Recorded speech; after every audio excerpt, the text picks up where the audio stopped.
My brother's wedding planner called me on a Tuesday morning. Her voice was shaking so hard, I could hear the nervous rattle of her breath against the phone's receiver. She said, "Your family canceled your invitation, but asked to keep the $50,000 deposit you paid." I leaned back in my heavy leather chair, looking out through the floor-to-ceiling windows at the sprawling city skyline, and I said, "Cancel the entire wedding," she gasped. I could hear the sheer, unadulterated panic in her voice. "But sir, you're not the groom. You can't just do that." I kept my voice perfectly calm, a stark contrast to the storm brewing in my chest. "No, Amanda, I'm not the groom. But I own the venue, the catering company, the fleet of Rolls-Royces, and the hotel chain they booked for the guests. Thank you for being here. Grab a warm cup of water, sit down, and listen to me tell the whole story. My name is Elijah. I am 30 years old, and up until that dreary Tuesday morning, I was universally known as the ultimate disappointment of my family. I was the black sheep, the guy who threw away a brilliant future for a foolish pipe dream. At the exact moment that phone call came through, I was sitting in my corner office on the top floor of a high-rise building, a building I own a significant stake in, reviewing the quarterly financial reports for my hospitality empire. The rain was beating softly against the glass, a rhythmic sound that usually helped me focus. Then, my assistant buzzed my intercom to say someone from Elegant Events was on the line regarding the Henderson Miller wedding. That was my younger brother, Julian. He was marrying his college sweetheart, Jennifer, and the wedding was only 3 weeks away. It was supposed to be the social event of the season for my parents. I almost didn't take the call. I was in the middle of a complex merger negotiation and figured it was just a routine question from the planner. Maybe they needed me to sign another authorization form or confirm a dietary restriction.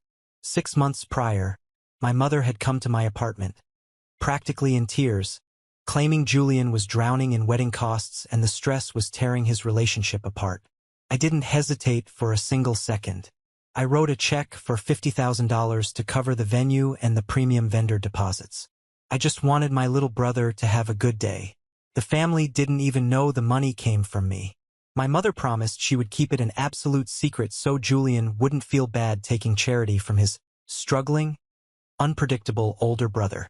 So I picked up the phone. Amanda from Elegant Events sounded terrified right from the start. She cleared her throat twice before she could even force the words out. She told me my own parents and my brother had contacted the agency the day before. They explicitly, unequivocally demanded that my name be permanently removed from the master guest list. They told Amanda there was a deep-seated family disagreement, and that my presence would ruin the aesthetic, the mood, and the reputation of the celebration. I felt a cold, hard knot form in the pit of my stomach. The rejection hit me like a physical blow right to the ribs. The air was sucked out of the room. But then Amanda dropped the real bombshell.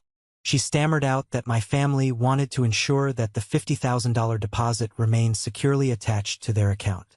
They were kicking me out of the most important day of my brother's life, but they were keeping my money.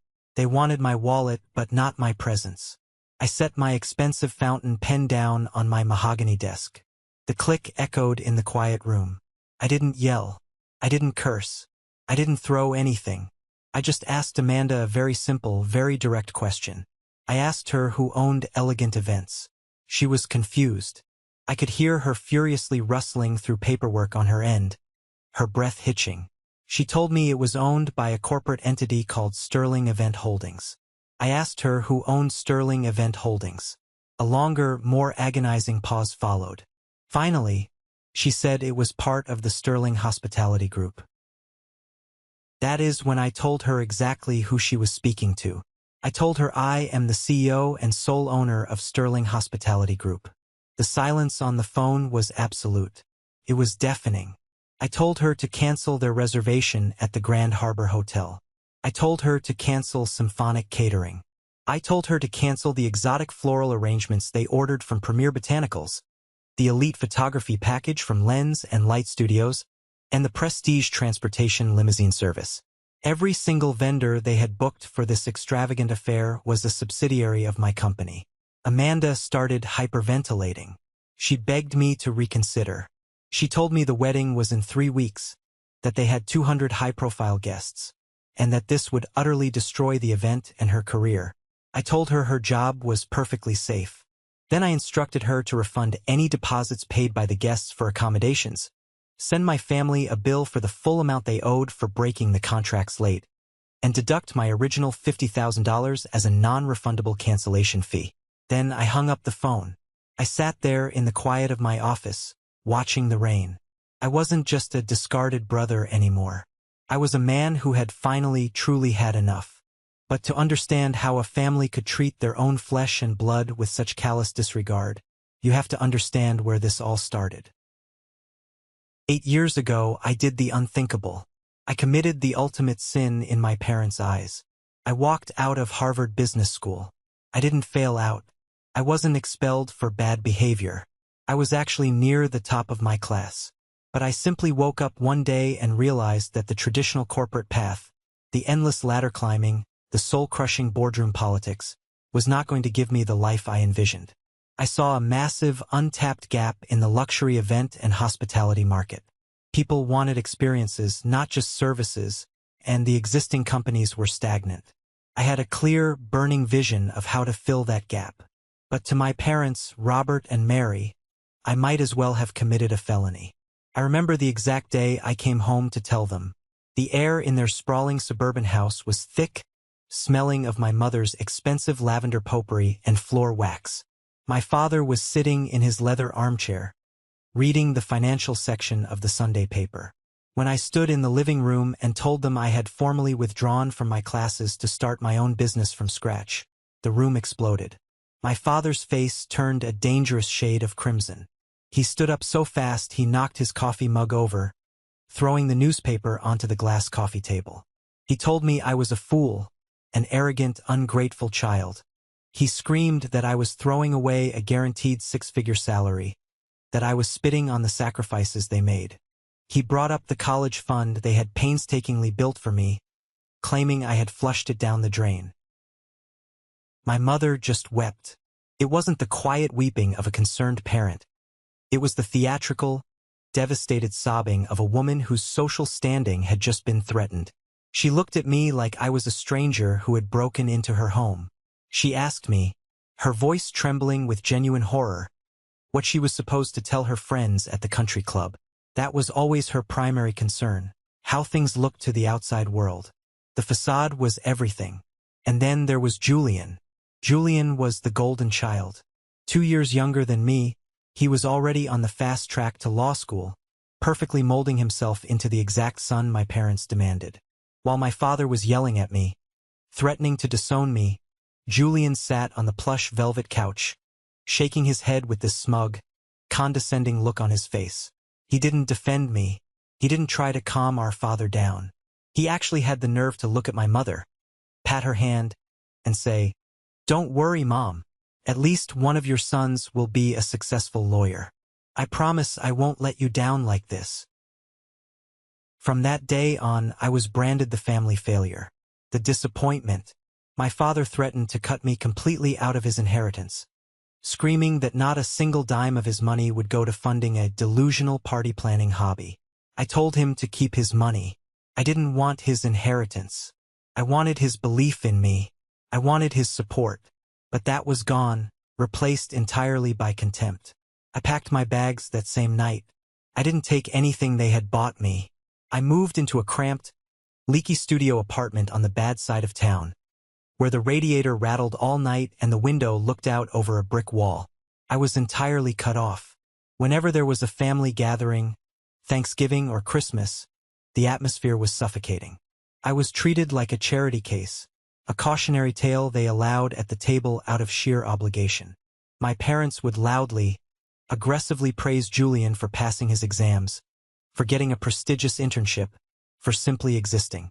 When it came to me, they would use this quiet, pitying voice that felt like acid on my skin. "So, Elijah," my father would say, slicing his turkey, "how is your little party-planning hobby going? Are you making enough to keep the lights on? You know, the firm is always looking for mailroom clerks." I tried to tell them, I really desperately did. I would try to explain my business model, the small corporate contracts I was securing, the long-term vision I had for a unified hospitality brand. But my father would just wave his hand dismissively, roll his eyes, and change the subject back to Julian's latest mock trial victory. I learned very quickly that they didn't want me to succeed on my own terms. They wanted me to fail so they could be right. They wanted me to come crawling back, broken and humiliated, begging for a junior position at some firm my father had connections with. I refused to give them that satisfaction. I swallowed my pride, kept my mouth shut at dinner, chewed my food in silence, and went back to work. I used their doubt as fuel. The first 3 years of building my company were brutal, soul-crushing work. I was putting in 18-hour days, 7 days a week. I slept on a lumpy, stained sofa in my cramped, unheated office more often than I slept in my own bed. I started out just planning small corporate team-building gatherings and low-budget boutique weddings. I did all the heavy lifting myself. I negotiated intensely with stubborn caterers, dealt with flaky venue owners, carried chairs, swept floors after events, and slowly, painstakingly built a network of reliable contacts. That's when I met Nathan. Nathan was a brilliant, fiercely driven operations manager who had been laid off from a major hotel chain due to corporate restructuring. He was angry at the corporate world and hungry to build something real. He believed in my vision when literally nobody else did, not even my own blood. Together, we became a two-man army. We started looking for opportunities to expand vertically. We found a small, run-down event venue on the outskirts of the city that was on the verge of bankruptcy. The paint was peeling, the roof leaked, and the carpets smelled like stale beer. I poured every single dime I had, maxed out 3 credit cards, and took a massive personal risk to acquire it. Nathan and I renovated it ourselves at night. We rebranded it, marketed it aggressively, and within a year it was fully booked out for weddings every weekend. We took those profits and immediately rolled them into the next venture. We didn't buy fancy clothes or cars. We bought a catering company, then a boutique hotel downtown that was mismanaged. We were aggressive, incredibly smart about our margins, and completely invisible to the mainstream business world because we operated entirely under a holding company name, Sterling Event Holdings. As my empire secretly grew, my family's disdain for me somehow grew right along with it. By year 4, I owned 6 venues across 3 states. By year 6, I had acquired the Grand Harbor Hotel, a massive waterfront property, and a fleet of luxury vehicles for high-end transportation. I was a millionaire several times over, but I still drove a modest sedan to family dinners because I wanted them to ask about me, not my money. I remember one specific Sunday dinner vividly. I had just closed the deal on a fleet of brand-new, custom-ordered Rolls-Royces for our VIP transport division. It was a massive milestone, a multi-million-dollar contract that cemented my company's status in the luxury market. I was exhausted, running on empty, but profoundly proud. I sat at the dining room table, cutting my steak, and during a lull in the conversation, I casually mentioned, "I just secured a fleet of Rolls-Royces for the business. It's a big step forward." My mother paused, her fork hovering in the air. She looked at me with this terrible, deeply sad expression, as if I had just told her I was diagnosed with a terminal illness.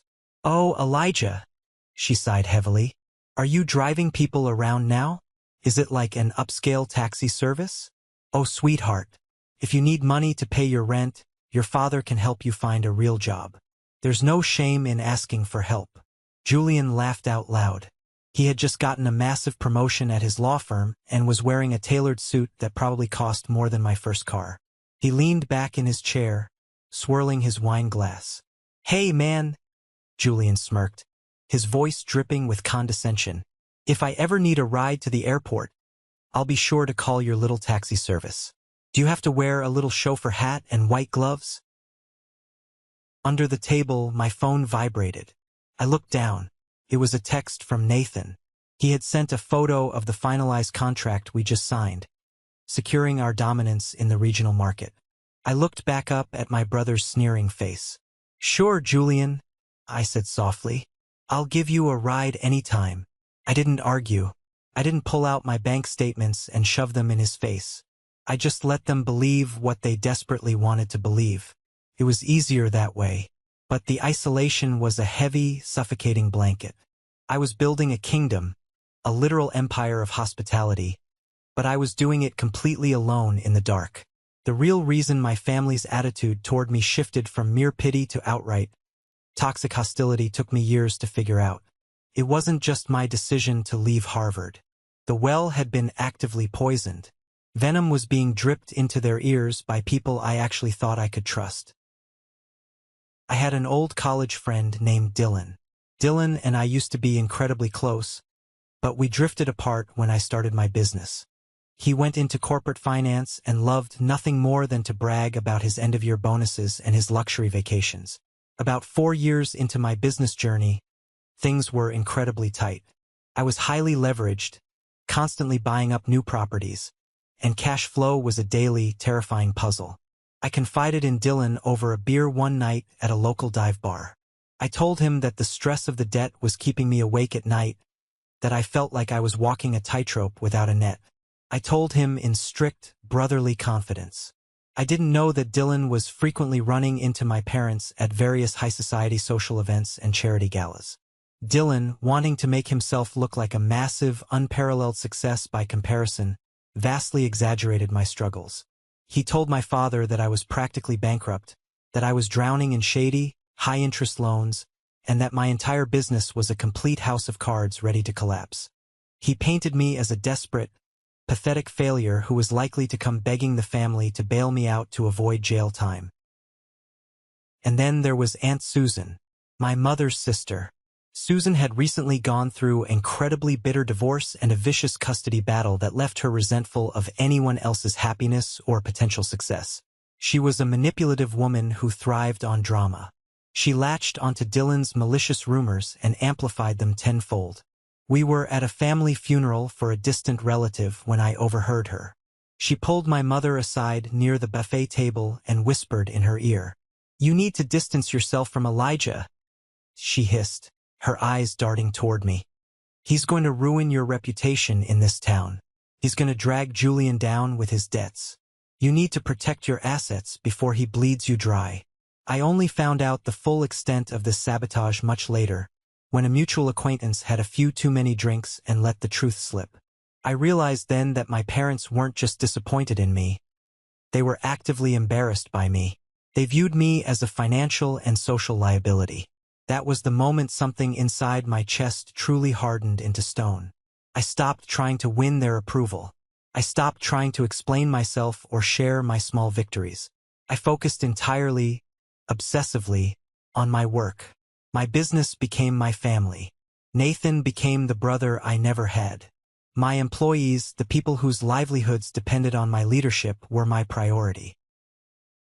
So when the heavy, cream-colored invitation to Julian's wedding arrived in my mailbox, I was honestly surprised.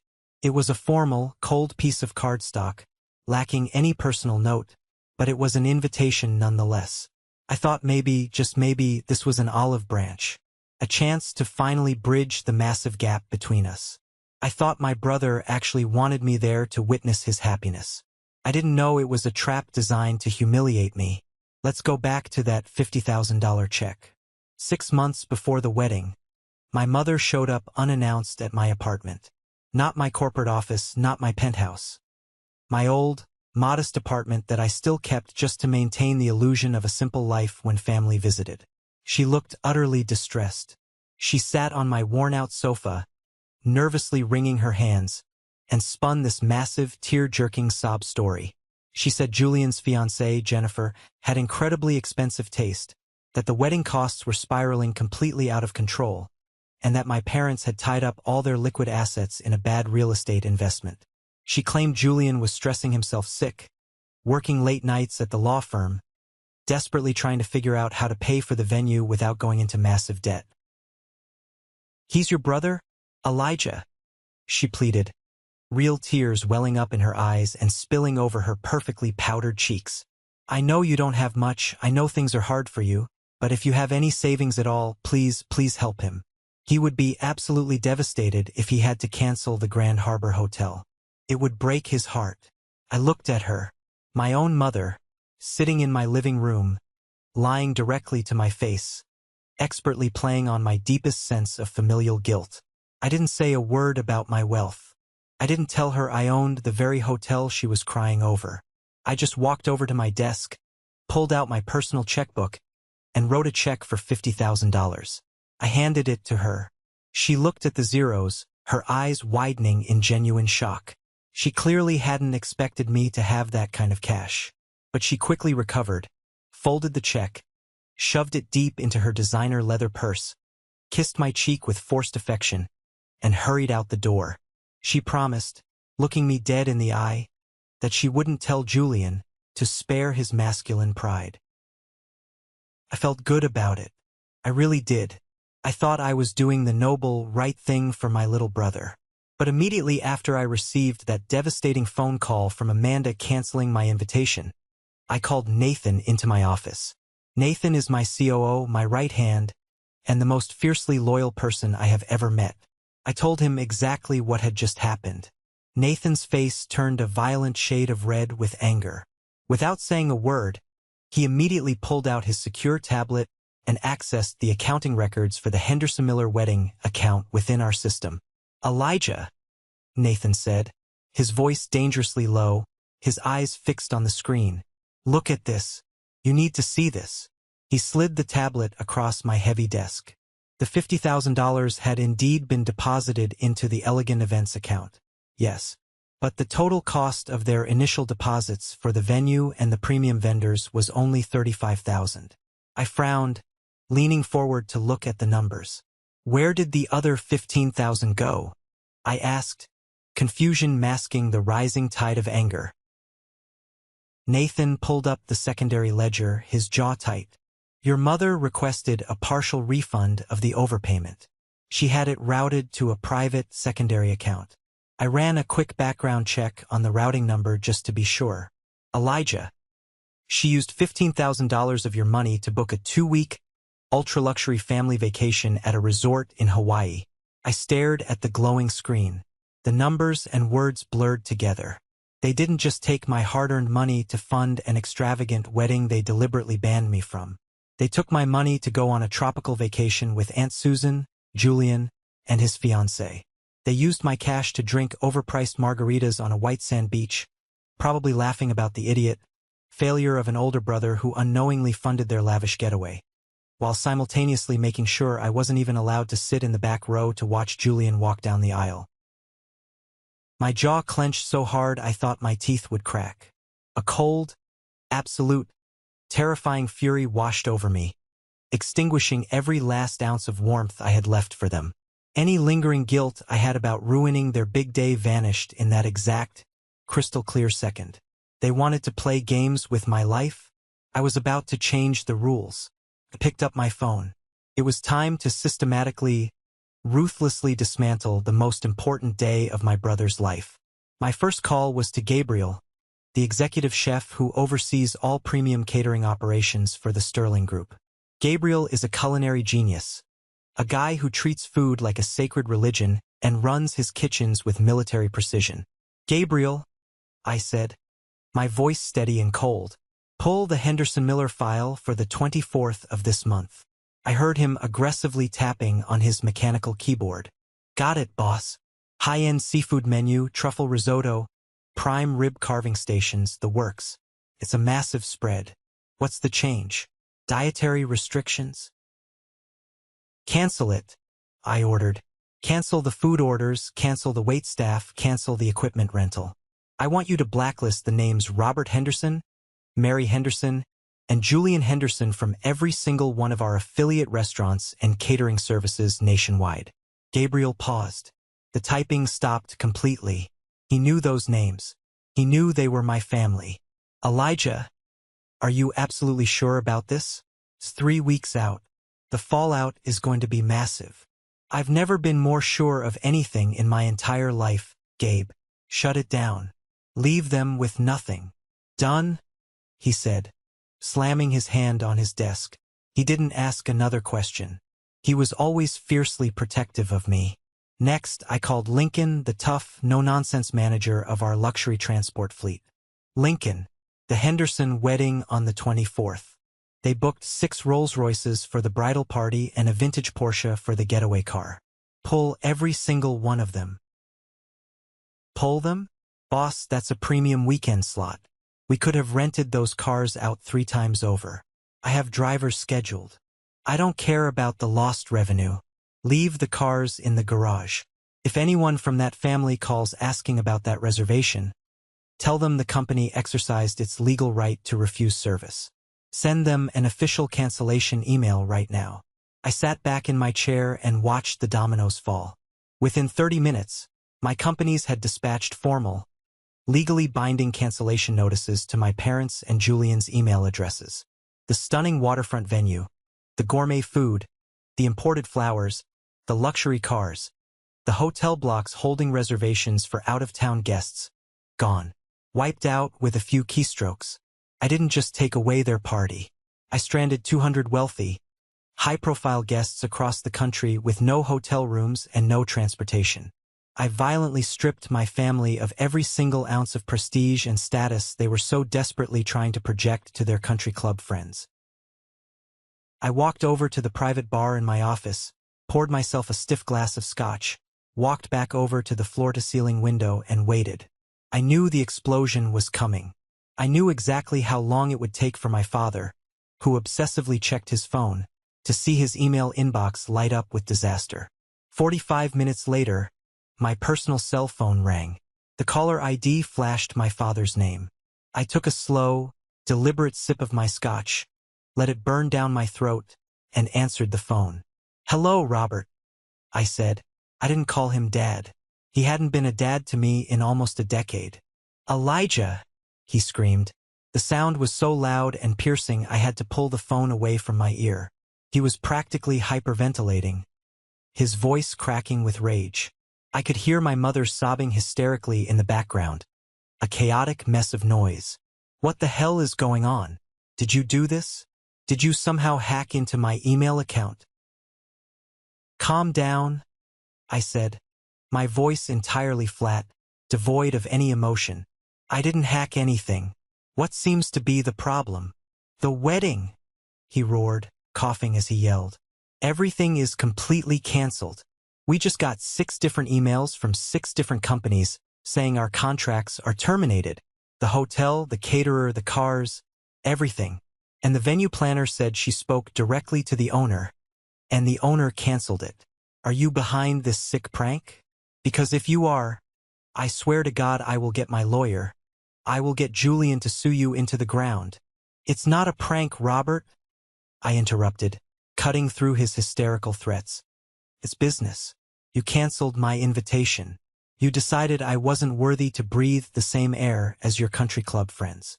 So, I canceled your services."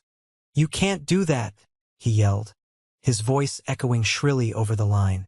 "We have ironclad contracts. We paid massive deposits. Who do you think you are? You're just a college dropout. You don't own the Grand Harbor Hotel. You don't own Symphonic Catering. You run a pathetic little party planning service out of a shoebox." I let him rant for another 10 seconds. I let him hurl every insult he had stored up for the last 8 years. And then I dropped the hammer. "Check the signature on the parent company of every single vendor you booked, Robert. Look closely at the fine print. Sterling Hospitality Group. Check the state business registry. Check the Forbes list of fastest-growing private companies. We were number 17 last year. I am the CEO. I am the sole 100% owner. I own the magnificent venue you wanted to show off in. I own the luxury cars you wanted to ride in. And I own the food you were planning to eat using the money you stole from me to go to Hawaii." The line went dead silent. The absolute, suffocating silence of total shock. The only sound was my mother's dramatic crying suddenly cutting off into a sharp, terrifying gasp. They had me on speakerphone. They both heard it. "Hawaii," my father whispered. His voice was suddenly very small, stripped of all its bluster and arrogance. "Yeah, Hawaii. Did you really think I wouldn't track where a $50,000 check went? Did you think I was that stupid? Congratulations, Robert. You just uninvited the person who was secretly financing your golden child's entire wedding, and you got caught embezzling from him to take Aunt Susan on vacation. The wedding is off. Have a nice day. I hung up. I didn't block his number. I wanted to see how many times he would call back. The phone started ringing immediately. Once, twice, 10 times, 20 times. I just let it ring, watching his name flash violently on the screen, feeling an overwhelming, deeply satisfying sense of vindictive peace wash over me. The next morning, the panic reached a fever pitch. Julian bypassed my cell and called my corporate office line. My assistant, knowing the situation, put him through. Elijah, please. Julian's voice was frantic, breathless. Gone was the smug, arrogant lawyer who constantly mocked my business. Gone was the golden child. He sounded like a terrified, cornered little boy. You have to fix this. Jennifer is having a complete nervous breakdown. She hasn't stopped crying for 12 hours. Her parents are threatening to call off the wedding entirely because of the embarrassment. We have 200 guests flying in from all over the country. We can't find another venue. Every single decent place is fully booked for the season. You have to give us the Grand Harbor back. Please, man. I don't have to do anything, Julian, I replied, casually typing an email as I spoke to him, the clicking of my keyboard serving as a metronome to his panic. You made a choice. You decided I wasn't good enough to stand in your wedding photos. You decided I was an embarrassment. Actions have consequences. It was Mom and Dad's idea, he pleaded, instantly, cowardly throwing our parents under the bus. Typical Julian. They said Aunt Susan was right, that you would just cause a scene and embarrass us in front of Jennifer's wealthy family. I didn't want to ban you, I swear. But you went along with it. You didn't defend me, and you gladly spent the money I gave you. You're a lawyer, Julian. You understand how liability works. You broke the social contract first. He started crying. Actual, desperate tears over the phone. It was pathetic. I hung up on him. But Julian was desperate. Later that afternoon, I got a call from Wyatt, a regional manager for a competing, highly sought-after venue down the coast, a place called the Ocean Terrace. What Julian didn't know, what nobody outside my inner circle knew yet, was that Sterling Hospitality Group had quietly finalized a hostile takeover of the Ocean Terrace just 3 days prior. The ink was barely dry on the contracts. Mr. Sterling, Wyatt said over the phone, completely unaware of my family connection to the situation. I have a highly agitated, almost hysterical client in my lobby, a Mr. Julian Henderson.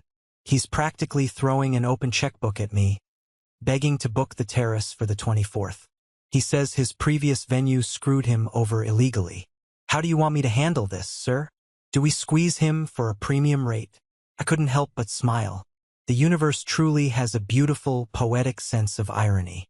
Wyatt, I said, leaning into the microphone, tell Mr. Henderson that the Ocean Terrace is unfortunately fully booked for a private corporate retreat that weekend. And tell him that the new owner of the Ocean Terrace sends his deepest regrets. I could hear the confusion in Wyatt's voice, but he was a professional who followed orders. Understood, sir. 10 minutes later, my personal phone blew up with a barrage of text messages from Julian. It was a string of furious curses, followed by frantic begging, followed by more unhinged curses. He was cornered. He had nowhere else to go. Every single premium venue in a 100-mile radius was either owned by me or fully booked for the wedding season. They were trapped in the humiliating mess they had created, suffocating under the weight of their own arrogance. I let them sweat for 48 agonizing hours. I let them experience the sheer, unadulterated terror of facing their prestigious guests, Jennifer's wealthy, judgmental family, and the total ruin of their own reputations. By Thursday morning, my mother was leaving frantic, sobbing voicemails on my phone every hour, weeping uncontrollably, apologizing over and over, begging for any shred of mercy. My father had stopped calling, likely crushed by the sheer embarrassment of his impotence. I called Amanda back into my office. She looked terrified, clutching her clipboard, probably thinking I was finally going to fire her for being the messenger. Instead, I gave her a crisp piece of paper. Amanda, call the Henderson family. Tell them I am willing to offer them a solution to save face. But these are my strict, non-negotiable terms. I listed them out clearly. First, they would absolutely not be getting the Grand Harbor Hotel. That ship had sailed. They would be downgraded to the Grandview Manor. This is my smallest, least impressive venue. Capacity for 80 people maximum. They would have the humiliating task of uninviting over half their elite guest list. Second, no premium catering. They would get the basic chicken and pasta package. House flowers only. No truffles, no Wagyu, and definitely no Rolls-Royces. They could drive themselves. Third, the cost for this drastically reduced, basic package would not be the standard market rate. It would be $200,000, paid in full immediately via wire transfer. A massive premium rate for a massive headache. And finally, the most important, non-negotiable condition. Tell them, I instructed Amanda, locking eyes with her, that I require a formal, in-person apology from Robert, Mary, and Julian. They will meet me this Saturday at the Harborview Resort, my premier property. If they attempt to negotiate, or if they refuse even a single condition, they can get married in a municipal courthouse. Amanda swallowed hard, her eyes wide, took the paper with trembling hands, and scurried out of my office. An hour later, my desk phone rang. It was Amanda. Mr. Sterling? They agreed. They didn't even argue. They agreed to absolutely everything. Your father transferred the $200,000 into the corporate account 10 minutes ago. They will be at the Harborview Resort on Saturday at exactly 2 p.m. I hung up the phone and looked out at the city, the rain having finally cleared to reveal bright sunlight. The storm was fully raging in their lives, but for the first time in my life, I wasn't the one getting rained on. I was the one controlling the weather. Saturday was going to be the day of reckoning. I was finally going to force them to sit in the house that I built, look at the man they had thrown away like garbage, and painfully realize that he was the only one in the world who could save them. Saturday arrived with a clear, bright blue sky. I was standing in the private VIP dining room of the Harborview Resort, my flagship property. The walls were lined with dark mahogany wood. Crystal chandeliers hung from the high ceiling, casting a warm, expensive glow over the massive oak table in the center of the room. Through the floor-to-ceiling windows, I had a perfect view of the private marina where million-dollar yachts were docked. I was wearing a simple, dark tailored suit. No tie. I didn't need to dress up to impress anyone anymore. I already owned the building. Down in the security control room, Nathan was watching the cameras. He texted me exactly when my family pulled up to the main valet station. They didn't arrive in a luxury sedan. They arrived in my father's 5-year-old SUV. I watched the live feed on my tablet as the uniformed valet opened the doors for them. My father stepped out first. He looked around the pristine, palm tree-lined entrance, and I could physically see his shoulders slump. This place was completely out of his league. My mother stepped out next, clutching her designer purse tightly against her chest. She looked terrified. Julian and his fiancée, Jennifer, followed behind them. Julian was wearing one of his expensive lawyer suits, the kind he usually used to intimidate people in deposition rooms, but today it looked like a Halloween costume on a scared kid. A concierge in a crisp white uniform approached them, checked their names off a gold-plated tablet, and escorted them through the grand lobby. I watched their eyes dart around. They saw the indoor waterfall. They saw the businessmen closing million-dollar deals over scotch at the lobby bar. Every step they took deeper into my resort stripped away another layer of their completely unearned arrogance. By the time the heavy oak doors of the VIP dining room opened, they looked like entirely different people. They looked small. My father walked in first. He tried to puff out his chest, trying to project that old patriarchal authority he used to wield over me, but his eyes betrayed him. He saw me standing by the window. He saw the two waiters standing perfectly still in the corners of the room, waiting for my absolute command. Elijah, my father said. His voice was raspy. It lacked all the thunder from our phone call. Robert, I replied. I gestured to the chairs around the table. Sit down. They sat. My mother wouldn't even make eye contact with me. She stared down at her hands in her lap. Julian looked sick, his face a pale shade of gray. Jennifer, Julian's fiancée, just looked confused and deeply uncomfortable. She clearly had no idea what was actually going on. I walked over and took the seat at the head of the table. I didn't offer them anything to drink. I didn't make small talk. I looked directly at my brother. So, I began, my voice echoing slightly in the large room. You wanted a venue. My father cleared his throat loudly. He placed his hands flat on the table, trying to stop them from shaking. Elijah, we paid the $200,000 you demanded. We met your price.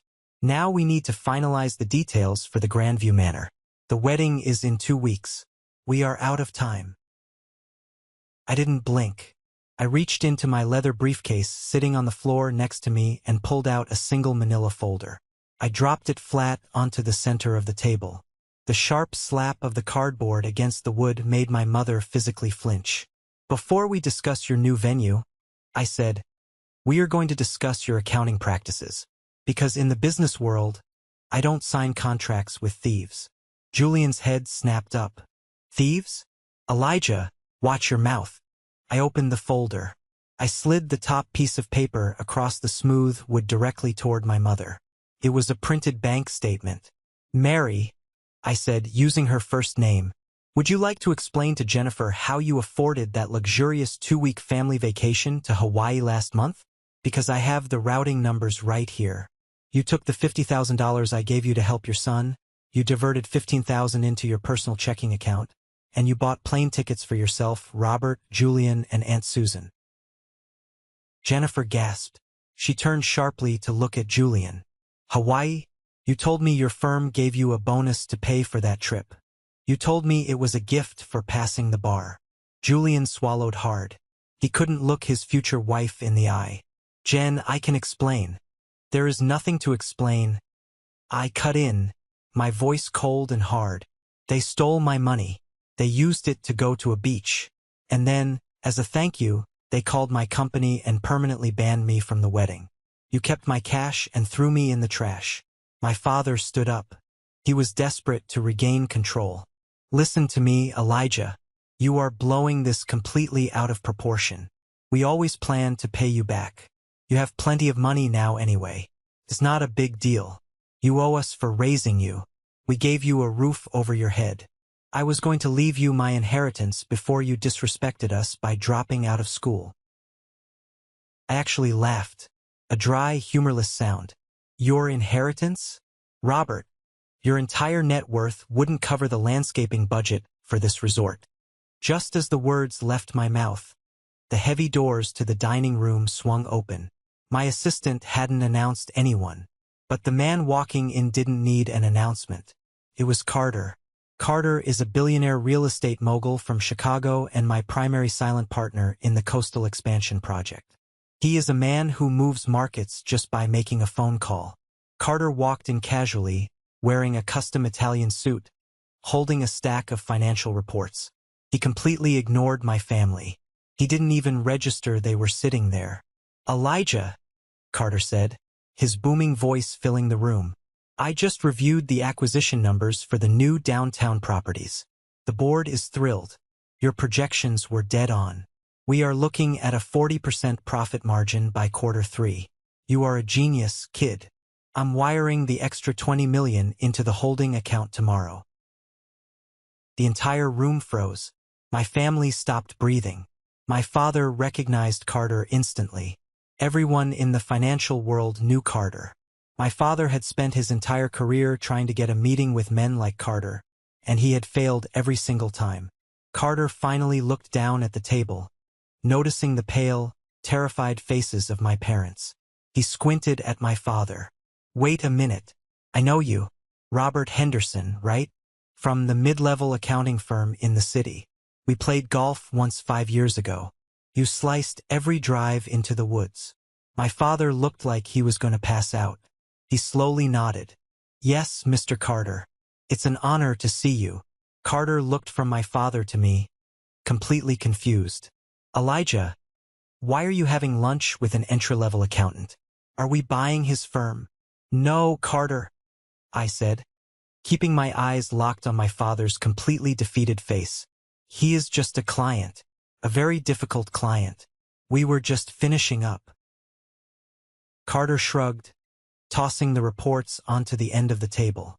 All right, well, wrap it up. We have a tea time at 4, and my pilot is warming up the jet. Don't keep me waiting, boss. Carter walked out of the room, the doors shutting heavily behind him. The silence that followed was absolute. It was the sound of an entire worldview collapsing. My parents had spent 8 years convincing themselves I was a pathetic, struggling loser who needed their pity. In exactly 30 seconds, Carter had destroyed that illusion permanently. They finally understood. I wasn't just a guy who owned a few party buildings. I was the guy the billionaires called boss. The reality of the situation crashed down on them with the weight of a concrete building. My father slowly sank back down into his leather chair. All the fight, all the arrogant bluster, was completely drained from his body. He looked 10 years older than when he had walked into the room. My mother broke first. She put her face in her hands and started to cry. But this time, it wasn't the theatrical, manipulative crying she used to get her way. These were the ugly, heavy tears of genuine regret. Elijah, she sobbed, her voice muffled by her hands. I am so sorry. I am so sorry. We were so wrong about you. We listened to all the wrong people. I didn't soften. You listened to Aunt Susan. You listened to Dylan. You listened to people who wanted to see me fail so they could feel better about their own miserable lives. And you chose to believe them over your own flesh and blood. Julian finally spoke. He leaned forward, resting his elbows on his knees. The golden child was completely broken. It wasn't just them, Elijah, Julian said quietly. It was me. I let them believe it. I looked at him. What are you talking about? Julian wiped a hand across his face. When Dylan started spreading those rumors about you being broke, I knew they weren't entirely true, but I didn't stop him. I actually encouraged it. Why? I demanded. Because I was terrified of you, Julian confessed, his voice shaking. You always had so much courage. You walked away from Harvard. You took massive risks. I never had that kind of guts. I just did exactly what Mom and Dad told me to do. I became a lawyer because they wanted a lawyer. I make a good salary, sure, but I hate my job. I'm drowning in student debt and credit card bills trying to keep up this rich guy image for the family. When Mom said you were a failure, it made me feel like I was finally winning at something. I was jealous of your freedom. I stared at my younger brother. I saw the absolute exhaustion in his eyes, the crushing weight of living a lie.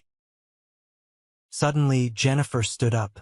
Her chair scraped loudly against the hardwood floor. Her face was flushed with anger. She looked down at Julian, then at my parents. You people are unbelievable, Jennifer said, her voice vibrating with pure rage. Julian, you lied to me about the Hawaii trip. You lied to me about your brother. You told me Elijah was a deadbeat who refused to come to the wedding because he hated our family. You told me he didn't care about us. She turned to me, her eyes softening. Elijah, I had absolutely no idea. I never would have allowed them to take your money and cancel your invitation. I am so deeply ashamed of how my future husband has treated you.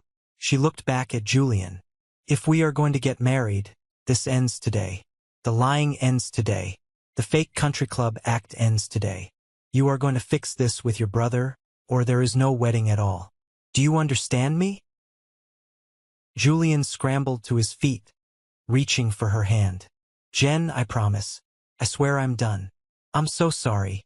Jennifer pulled her hand away, crossed her arms, and stood firmly by the window. She had drawn her line in the sand. I let them sit in the uncomfortable silence for a long time. I needed them to feel the absolute bottom before I offered them a way out. All right? I finally said, leaning forward and folding my hands on the table. Here is how this is going to work. The $200,000 you wired me covers the Grandview Manor. It covers the basic chicken and pasta catering. Covers a standard open bar. It does not cover the Rolls-Royces, but I will authorize Lincoln to send 2 standard black sedans for the bridal party. That is my final offer regarding the business. My father nodded quickly, eager to just have the nightmare over. Yes, thank you, Elijah. That is more than fair. We accept. I'm not finished, I said sharply. That handles the business side. Now we handle the family side. I looked directly into my mother's tear-streaked face. Mary, you are going to write a check to a charity of my choosing for $15,000 to cover the money you embezzled for your vacation. You will do it by Monday. She nodded frantically. Yes, absolutely. I will go to the bank on Monday morning. I turned to my father. Robert, you are never going to threaten me with your inheritance again. I don't want a single dime of your money. I want you to look at me, right now, and admit that I built my life without your help. My father swallowed hard. He looked me in the eye. You did, Elijah. You built an empire. I was a fool. I am incredibly proud of what you've accomplished, and I am deeply ashamed of how I treated you. It was the first time in my entire life I had ever heard my father admit he was wrong. Felt strange. It didn't heal all the wounds, but it stopped the bleeding. Finally, I looked at Julian. He was standing near Jennifer, looking like a man waiting for his execution. Julian, I said calmly, I am going to provide the venue. I am going to make sure the staff treats you and Jennifer with absolute respect. I am going to make sure your wedding happens. But I am doing it for Jennifer, because she deserves a good day. As for you and me, we have a very long way to go before we are brothers again. Julian stepped forward. His eyes were red. I know I have to earn your trust back. I will spend the rest of my life trying to do that, Elijah. I swear. He paused, his voice cracking. But I have to ask you one thing. Mom and Dad uninvited you, but it's my wedding, and I want you there. Please, come to the wedding. I looked at him. I saw the desperate, honest plea in his face.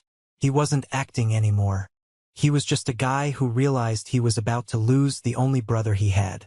I'll be there, I said. 3 weeks later, I stood in the back of the manicured gardens at the Grandview Manor. The late afternoon sun was casting long, golden shadows across the lawn. It was my smallest venue, but my staff had transformed it into a masterpiece. The white wooden chairs were perfectly aligned. The flower arrangements, though not the exotic imports they originally wanted, were stunning and elegant. The string quartet was playing softly in the background. It was a beautiful, intimate setting. I was wearing a sharp, custom-fitted charcoal suit. As the 200 guests began to arrive and find their seats, I could feel the whispers. Word had spread through the family grapevine like wildfire. Aunt Susan was there, sitting in the 3rd row, looking incredibly uncomfortable. She kept glancing back at me, her face tight with forced politeness. The cousins, the uncles, the country club friends, they all knew. They knew I wasn't the broke, pathetic dropout anymore. They knew they were sitting on my property, drinking my wine, eating my food. I didn't gloat. I didn't walk around handing out business cards. I just stood quietly in the back watching the logistics. I gave a subtle nod to my catering manager, who immediately signaled the waiters to begin passing out the champagne flutes. Everything ran with absolute, flawless precision. When the music changed, everyone stood up. I watched Julian walk down the aisle. He looked nervous, but when he saw Jennifer walking toward him in her white dress, his entire face lit up. I felt a strange sense of peace wash over me. Despite all the anger, all the betrayal, I was genuinely glad he was getting his happy ending. The ceremony was short and sweet. When they finally kissed, the crowd erupted into applause. I clapped along with them. For the first time in almost a decade, I didn't feel like an outsider looking in. I felt like I was exactly where I was supposed to be. The reception was held under a massive white tent on the main lawn. The sun went down, and the fairy lights strung across the ceiling glowed like stars. The basic chicken and pasta package was executed so perfectly by Gabriel's team that people were asking for the recipe. After dinner, the clinking of glasses signaled the start of the speeches. The maid of honor went first, telling funny stories about Jennifer in college. Then the room quieted down. It was time for the best man. Julian hadn't just asked me to attend. He had asked me to stand by his side. I walked up to the microphone stand at the front of the dance floor. 200 faces turned to look at me. I could see the nervous tension in my parents' eyes. They probably thought I was going to use this moment to publicly humiliate them, to expose the Hawaii trip and the canceled invitation to the entire crowd. I adjusted the microphone. I looked out at the sea of faces, and then I looked directly at my brother and his new wife. When Julian and I were kids, I began, my voice steady and clear. He always followed me around. Whatever tree I climbed, he tried to climb. Whatever game I played, he wanted to play. Somewhere along the way, as we grew up, we lost that connection. The world told us we had to compete. The world told us there was only one narrow path to success, and if you stepped off it, you were lost. I paused, letting the words sink in. The room was dead silent. I took a different path, I continued, and for a long time my family thought I was lost. But what I learned out there, building my life from the ground up, is that true success isn't about meeting other people's expectations. It's not about the title on your business card or the size of your bank account. It's about building something meaningful.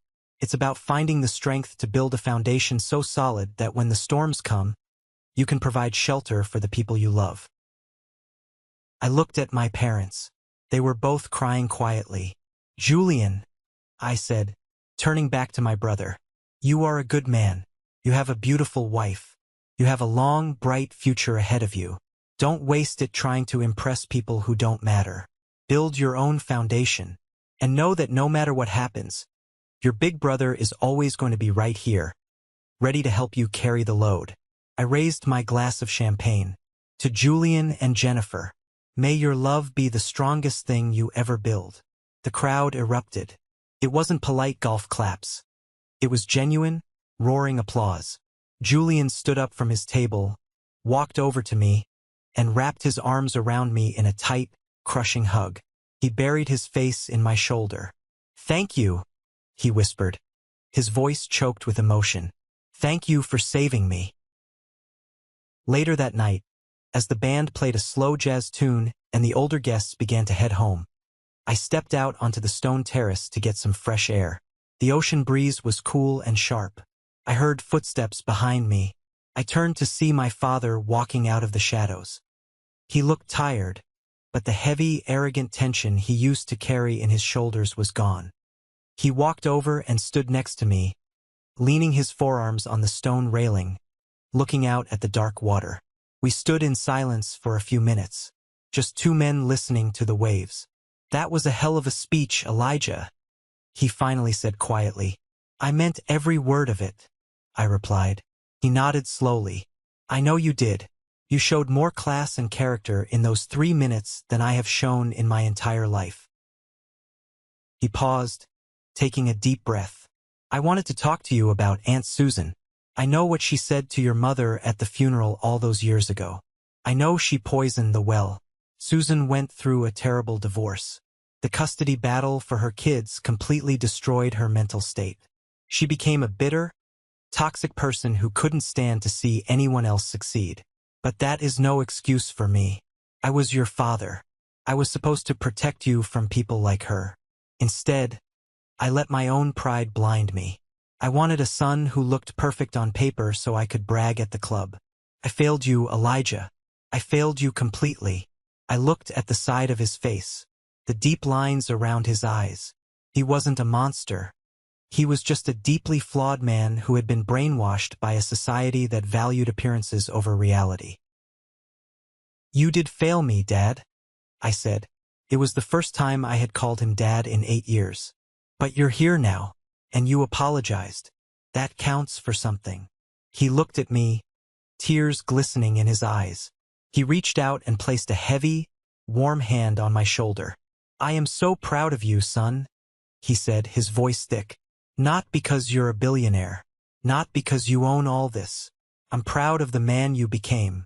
You had every right to destroy this family, and instead you put us back together. You are a better man than I will ever be. I covered his hand with mine and squeezed it. Family is family, Dad, even when it takes them a little while to figure it out. The next morning, the sun rose over the city, washing the skyscrapers in brilliant gold light. I was back in my corner office by 7 a.m. The wedding was over. The drama was finished. It was time to get back to work. I poured myself a cup of black coffee and sat down at my desk, opening my laptop to review the final acquisition documents for Carter's new coastal properties. My personal cell phone buzzed on the desk. I picked it up. It was a text message from Julian. I don't know how to thank you for yesterday. It was the best day of my life. I know I have a lot of work to do to make things right, but I want to start now. Jennifer and I are back from our honeymoon in 2 weeks. Can we buy you dinner? A real dinner? I read the message twice. A genuine smile spread across my face. It wasn't about the money. It wasn't about the power. It was about respect. It was about breaking down the walls of arrogance and forcing the people I loved to see the truth. I spent 8 years building an empire in the dark, enduring the insults, the isolation, and the betrayal. I was the Harvard dropout, the family disappointment. But sitting there in my office, looking at the city I was helping to build, I realized the most important lesson of my life. Success is absolutely the best revenge. But true strength isn't just about proving your haters wrong. It's about being strong enough, secure enough in your own worth, to forgive them when they finally realize their mistake. It's about having the power to crush them and choosing to lift them up instead. I tapped the screen of my phone and typed my reply to my younger brother. Dinner sounds great. Welcome to the family business. Thank you for sticking around and listening to my story. It's been a long, painful journey, but telling it here feels like a massive weight has finally been lifted off my chest. I hope this resonated with you in some way. I hope it showed you that your worth is never defined by the people who refuse to see it, even if those people are your own family. You have to build your own foundation. Have you ever found yourself in a similar situation? Have you ever had a family member completely misjudge your path or take advantage of your kindness? Let me know down in the comments. I'm going to be reading and replying to as many of them as I can. Now, if you are still here hearing the sound of my voice, you are part of an incredibly special group. You are the resilient ones. I want you to go down to the comments section right now and type the letter W. W stands for winner. That is our secret code. That tells me that you are part of the 1% club. The amazing people who stay until the very end and who understand the true value of respect and hard work. If my story brought you any value today, please hit that like button and follow the channel. We are building a community here of people who don't give up, and I would love for you to be a part of the next chapter. Stay strong, know your worth, and I'll see you in the next one.